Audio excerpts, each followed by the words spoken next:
নিরুপমা সমস্ত ব্যাপার বুঝিতে পারিয়া কহিল, বাবা, তুমি যদি আর 1 পয়সা আমার শ্বশুরকে দাও, তাহলে আর তোমার মেয়েকে দেখতে পাবে না।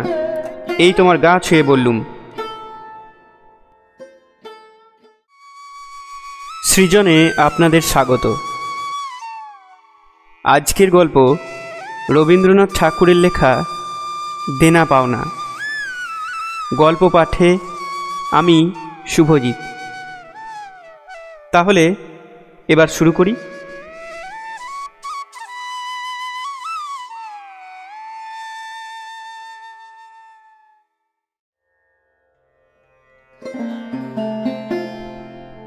পাঁচ ছেলের পর যখন এক কন্যা জন্মিল, তখন বাপ মায়ে অনেক আদর করিয়া তাহার নাম রাখিল নিরুপমা।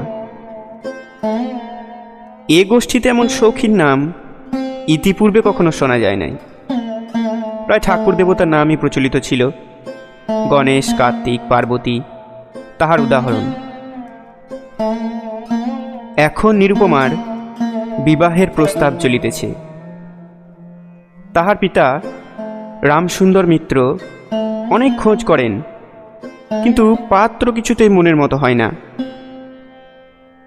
অবশেষে মস্ত এক রায়বাহাদুরের ঘরের একমাত্র ছেলেকে সন্ধান করিয়া বাহির করিয়াছেন।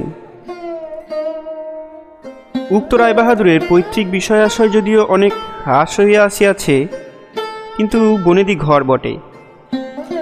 বরপক্ষ হইতে 10,000 টাকা পণ এবং বহুল দান সামগ্রী চাহিয়া বসিল।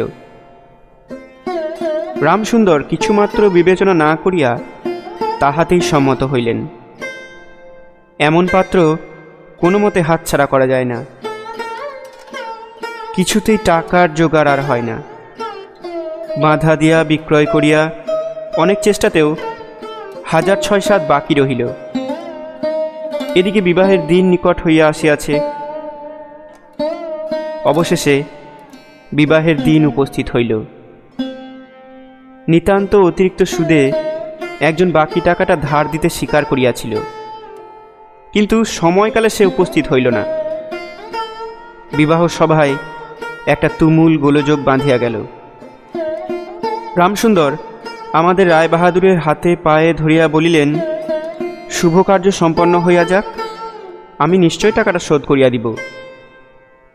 রায়বাহাদুর বলিলেন, টাকা হাতে না পাইলে বর সভাস্থ করা যাইবে না। এই দুর্ঘটনায় অন্তঃপুরে একটা কান্না পড়িয়া গেল।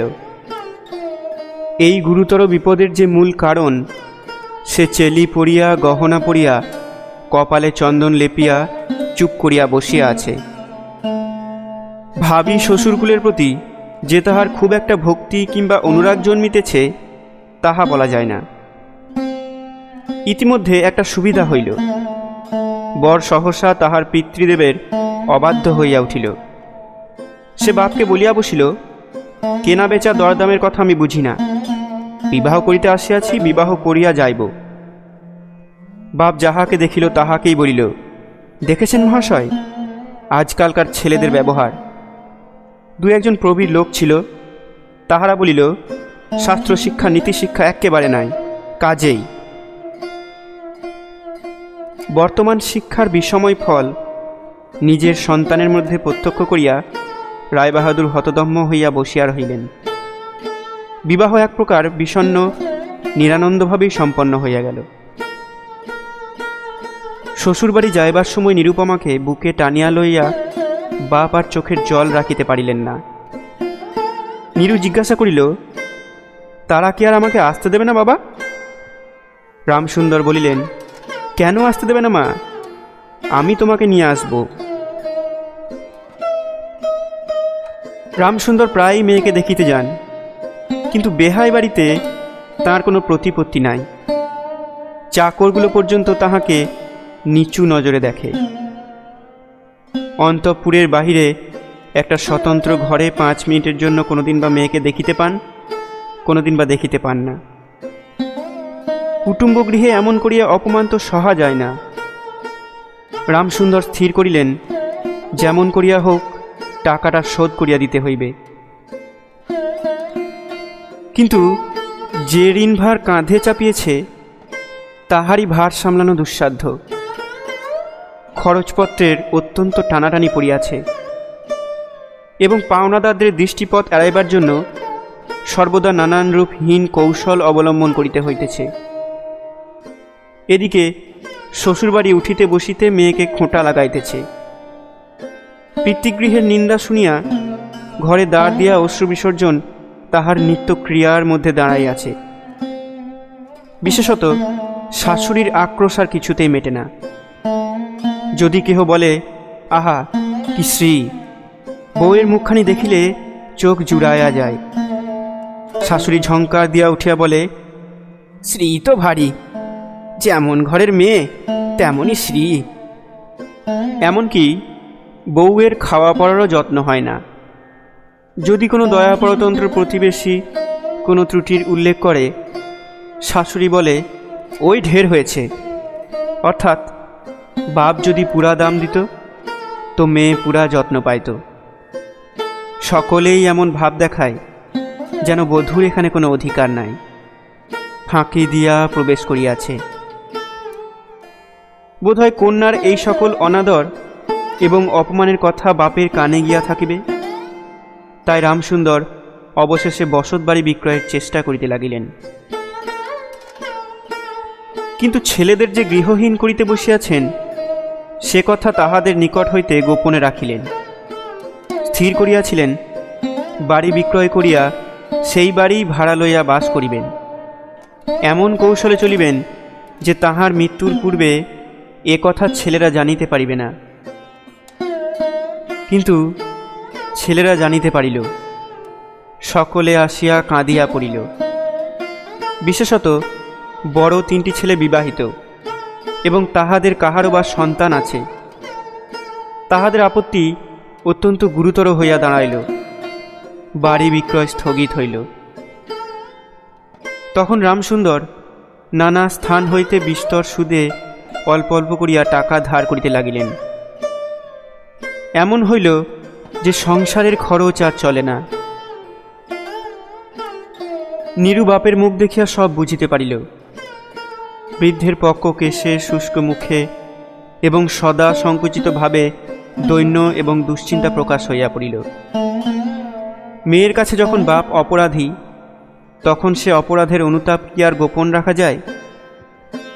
রামসুন্দর যখন বেহাই বাড়ির অনুমতিক্রমে ক্ষণকালের জন্য কন্যার সাক্ষাৎ লাভ করিতেন, তখন বাপের বুক যে কেমন করিয়া ফাটে তাহার হাসি দেখিলেই টের পাওয়া যাইত। সেই ব্যথিত পিতৃহৃদয়কে সান্ত্বনা দিবার উদ্দেশ্যে দিনকতক বাপের বাড়ি যাইবার জন্য নীরু নিতান্ত অধীর হইয়া উঠিয়াছে। বাপের ম্লান মুখ দেখিয়া সে আর দূরে থাকিতে পারে না। একদিন রামসুন্দরকে কহিল, বাবা, আমাকে একবার বাড়ি লইয়া যাও। রামসুন্দর বলিলেন, আচ্ছা। কিন্তু তাহার কোনো জোর নাই। নিজের কন্যার উপরে পিতার যে স্বাভাবিক অধিকার আছে তাহা যেন পণের টাকার পরিবর্তে বন্ধক রাখিতে হইয়াছে। এমনকি কন্যার দর্শন সেও অতীত সংকোচে ভিক্ষা চাইতে হয় এবং সময় বিশেষে নিরাশ হইলে দ্বিতীয় কথাটি কহিবার মুখ থাকে না। কিন্তু মেয়ে আপনি বাড়ি আসিতে চাহিলে বাপ তাকে না আনিয়া কেমন করিয়া থাকে। তাই বেহাইয়ের নিকট সে সম্বন্ধে দরখাস্ত পেশ করিবার পূর্বে রামসুন্দর কত হীনতা, কত অপমান, কত ক্ষতি স্বীকার করিয়া যে 3,000 টাকা সংগ্রহ করিয়াছিলেন সে ইতিহাস গোপন থাকাই ভালো। নোট কখানি রুমালে জড়াইয়া চাদরে বাঁধিয়া রামসুন্দর বেহাইয়ের নিকট গিয়া বসিলেন। প্রথমে হাস্যমুখে পাড়ার খবর পড়িলেন। হরেকৃষ্ণের বাড়িতে একটা মস্ত চুরি হইয়া গিয়াছে, তাহার আদ্যপান্ত বিবরণ বলিলেন। নবীন মাধব ও রাধা মাধব দুই ভাইয়ের তুলনা করিয়া বিদ্যা, বুদ্ধি ও স্বভাব সম্বন্ধে রাধা মাধবের সুখ্যাতি এবং নবীন মাধবের নিন্দা করিলেন। শহরে একটা নতুন ব্যামো আসিয়াছে, সে সম্বন্ধে অনেক আজগুবি আলোচনা করিলেন। অবশেষে হুঁকাটি নামাইয়া রাখিয়া কথায় কথায় বলিলেন, হ্যাঁ বেহাই, সেই টাকাটা বাকি আছে বটে। রোজই মনে করি যাচ্ছি, অমনি হাতে করে কিছু নিয়ে যাই, কিন্তু সময়কালে মনে থাকে না। আর ভাই বুড়ো হয়ে পড়েছি। এমনি এক দীর্ঘ ভূমিকা করিয়া পঞ্জরে তিনখানি অস্থির মতো সেই 3টি নোট যেন অতি সহজে অতি অবহেলে বাহির করিলেন। সবেমাত্র 3টি 1000 টাকার নোট দেখিয়া রায়বাহাদুর অট্টহাস্য করিয়া উঠিলেন। বলিলেন, থাক বেহাই, ওতে আমার কাজ নেই। একটা প্রচলিত বাংলা প্রবাদের উল্লেখ করিয়া বলিলেন, সামান্য কারণে হাতে দুর্গন্ধ করিতে তিনি চান না। এই ঘটনার পরে মেয়েকে বাড়ি আনিবার প্রস্তাব কাহারও মুখে আসে না। কেবল রামসুন্দর ভাবিলেন, সে সকল কুটুম্বিতার সংকোচ আমাকে আর শোভা পায় না। মর্মাহতভাবে অনেকক্ষণ চুপ করিয়া থাকিয়া অবশেষে মৃদুস্বরে কথাটা পারিলেন। রায়বাহাদুর কোনো কারণ মাত্র উল্লেখ না করিয়া বলিলেন, সে এখন হচ্ছে না। এই বলিয়া কর্মপলক্ষে স্থানান্তরে চলিয়া গেলেন। রামসুন্দর মেয়ের কাছে মুখ না দেখাইয়া কম্পিত হস্তে কয়েকখানি নোট চাদরের প্রান্তে বাঁধিয়া বাড়ি ফিরিয়া গেলেন। মনে মনে প্রতিজ্ঞা করিলেন, যতদিন না সমস্ত টাকাটা শোধ করিয়া দিয়া অসংকোচে কন্যার উপরে দাবি করিতে পারিবেন, ততদিন আর বেহাই বাড়ি যাইবেন না। বহুদিন গেল। নিরুপমা লোকের উপর লোক পাঠায়, কিন্তু বাপের দেখা পায় না। অবশেষে অভিমান করিয়া লোক পাঠানো বন্ধ করিল। তখন রামসুন্দরের মনে বড় আঘাত লাগিল, কিন্তু তবু গেলেন না। আশ্বিন মাস আসিল। রামসুন্দর বলিলেন, এবার পূজার সময় মাকে ঘরে আনিবই, নহিলে আমি। খুব একটা শক্ত রকম শপথ করিলেন। পঞ্চমী কি ষষ্ঠী দিনে আবার চাদরের প্রান্তে গুটিকতক নোট বাঁধিয়া রামসুন্দর যাত্রার উদ্যোগ করিলেন। 5 বৎসরের এক নাতি আসিয়া বলিল, দাদা, আমার জন্যে গাড়ি কিনতে চাচ্ছিস? বহুদিন হইতে তাহার ঠেলা গাড়িতে চড়িয়া হাওয়া খাইবার শখ হইয়াছে, কিন্তু কিছুতেই তাহা মিটিবার উপায় হইতেছে না। 6 বৎসরের এক নাতিনী আসিয়া সরদনে কহিল, পূজার নিমন্ত্রণে যাইবার মতো তাহার একখানিও ভালো কাপড় নাই। রামসুন্দর তাহা জানিতেন এবং সে সম্বন্ধে তামাক খাইতে খাইতে বৃদ্ধ অনেক চিন্তা করিয়াছেন। রায়বাহাদুরের বাড়ি যখন পূজার নিমন্ত্রণ হইবে, তখন তাহার বধূগণকে অতি যৎসামান্য অলঙ্কারে অনুগ্রহপাত্র দরিদ্রের মতো যাইতে হইবে। এ কথা স্মরণ করিয়া তিনি অনেক দীর্ঘ নিঃশ্বাস ফেলিয়াছেন, কিন্তু তাহাতে তাহার ললাটের বার্ধক্য রেখা গভীরতর অঙ্কিত হওয়া ছাড়া আর কোনো ফল হয় নাই। দৈন্যপীড়িত গৃহের ক্রন্দনধ্বনি কানে লইয়া বৃদ্ধ তাহার বেহাই বাড়িতে প্রবেশ করিলেন। আজ তাহার সে সংকোচ ভাব নাই। দ্বাররক্ষী এবং ভৃত্যদের মুখের প্রতি সে চকিত সলজ্জ দৃষ্টিপাত দূর হইয়া গিয়াছে, যেন আপনার গৃহে প্রবেশ করিলেন। শুনিলেন, রায়বাহাদুর ঘরে নাই, কিছুক্ষণ অপেক্ষা করিতে হইবে। মনের উচ্ছ্বাস সংবরণ করিতে না পারিয়া রামসুন্দর কন্যার সহিত সাক্ষাৎ করিলেন। আনন্দে 2 চোখ দিয়া জল পড়িতে লাগিল। বাপও কাঁদে, মেয়েও কাঁদে, দুজনে কেহ আর কথা কহিতে পারে না। এমন করিয়া কিছুক্ষণ গেল। তারপরে রামসুন্দর কহিলেন, এবার তোকে নিয়ে যাচ্ছি মা, আর কোনো গোল নাই। এমন সময় রামসুন্দরের জ্যেষ্ঠ পুত্র হরমোহন তার 2টি ছোট ছেলের সঙ্গে লইয়া সহসা ঘরে প্রবেশ করিলেন। পিতাকে বলিলেন, বাবা, আমাদের তবে এবার পথে ভাসালে? রামসুন্দর সহসা অগ্নিমূর্তি হইয়া বলিলেন, তোদের জন্য কি আমি নরকগামী হব? আমাকে তোরা আমার সত্য পালন করতে দিবি নে? রামসুন্দর বাড়ি বিক্রয় করিয়া বসিয়া আছেন। ছেলেরা কিছুতে না জানিতে পায় তাহার অনেক ব্যবস্থা করিয়াছিলেন, কিন্তু তবু তাহারা জানিয়াছে দেখিয়া তাহাদের প্রতি হঠাৎ অত্যন্ত রুষ্ট ও বিরক্ত হইয়া উঠিলেন। তাহার নাতি তাহার দুই হাঁটু সবলে জড়াইয়া ধরিয়া মুখ তুলিয়া কহিল, দাদু, আমাকে গাড়ি কিনে দিলে না? নতশির রামসুন্দরের কাছে বালক কোনো উত্তর না পাইয়া নীরুর কাছে গিয়া বলিল, পিসিমা, আমাকে একখানা গাড়ি কিনে দেবে? নিরুপমা সমস্ত ব্যাপার বুঝিতে পারিয়া কহিল, বাবা, তুমি যদি আর 1 পয়সা আমার শ্বশুরকে দাও তাহলে আর তোমার মেয়েকে দেখতে পাবে না, এই তোমার গা ছুঁয়ে বললুম। রামসুন্দর বললেন, ছি মা, অমন কথা বলতে নেই। আর এ টাকাটা যদি আমি না দিতে পারি তাহলে তোর বাপের অপমান আর তোরও অপমান। নীরু কহিল, টাকা যদি দাও তবেই অপমান। তোমার মেয়ের কি কোনো মর্যাদা নেই? আমি কি কেবল একটা টাকার থলি? যতক্ষণ টাকা আছে ততক্ষণ আমার দাম। না বাবা, এ টাকা দিয়ে তুমি আমাকে অপমান করো না। তাছাড়া আমার স্বামী তো এ টাকা চান না। রামসুন্দর কহিলেন, তাহলে তোমাকে যেতে দেবে না মা? নিরুপমা কহিল, না দেয় তো কি করবে বলো, তুমিও আর নিয়ে যেতে চেও না।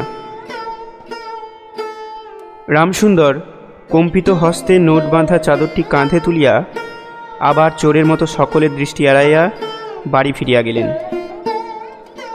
কিন্তু রামসুন্দর এই যে টাকা আনিয়াছিলেন এবং কন্যার নিষেধে সে টাকা না দিয়াই চলিয়া গিয়াছেন, সে কথা গোপন রহিল না। কোনো স্বভাব কৌতূহলী দ্বারলগ্ন কর্ণদাসী নীরুর শাশুড়িকে এই খবর দিল। শুনিয়া তাহার আর আক্রোশের সীমা রহিল না। নিরুপমার পক্ষে তাহার শ্বশুরবাড়ি সরসজ্জা হইয়া উঠিল। এদিকে তাহার স্বামী বিবাহের অল্পদিন পরেই ডেপুটি ম্যাজিস্ট্রেট হইয়া দেশান্তরে চলিয়া গিয়াছে এবং পাছে সংসর্গদোষে হীনতা শিক্ষা হয়, এই ওজরে সম্প্রতি বাপের বাড়ির আত্মীয়দের সহিত নীরুর সাক্ষাৎকার সম্পূর্ণ নিষিদ্ধ হইয়াছে। এই সময়ে নীরুর একটা গুরুতর পীড়া হইল, কিন্তু সেজন্য তাহার শাশুড়িকে সম্পূর্ণ দোষ দেওয়া যায় না। শরীরের প্রতি সে অত্যন্ত অবহেলা করিত। কার্তিক মাসের হিমের সময় সমস্ত রাত মাথার দরজা খোলা, শীতের সময় গায়ে কাপড় নাই, আহারের সময় নাই। দাসীরা যখন মাঝে মাঝে খাবার আনিতে ভুলিয়া যাইত, তখন যে তাদের একবার মুখ খুলিয়া স্মরণ করাইয়া দেওয়া, তাহাও সে করিত না। সে যে পরের ঘরের দাস দাসী এবং কর্তা গৃহিণীদের অনুগ্রহের উপর নির্ভর করিয়া বাস করিতেছে, এই সংসার তাহার মনে বদ্ধ মূল হইতেছিল। কিন্তু এরূপ ভাবটাও শাশুড়ির সহ্য হইত না। যদি আহারের প্রতি বধূর কোনো অবহেলা দেখিতেন, তবে শাশুড়ি বলিতেন, নবাবের বাড়ির মেয়ে কি না, গরিব ঘরের অন্ন ওর মুখে রোচে না। কখনো বা বলিতেন, দেখো না একবার, ছিঁড়ি হচ্ছে দেখো না, দিনে দিনে যেন পোড়া কাঠ হয়ে যাচ্ছে।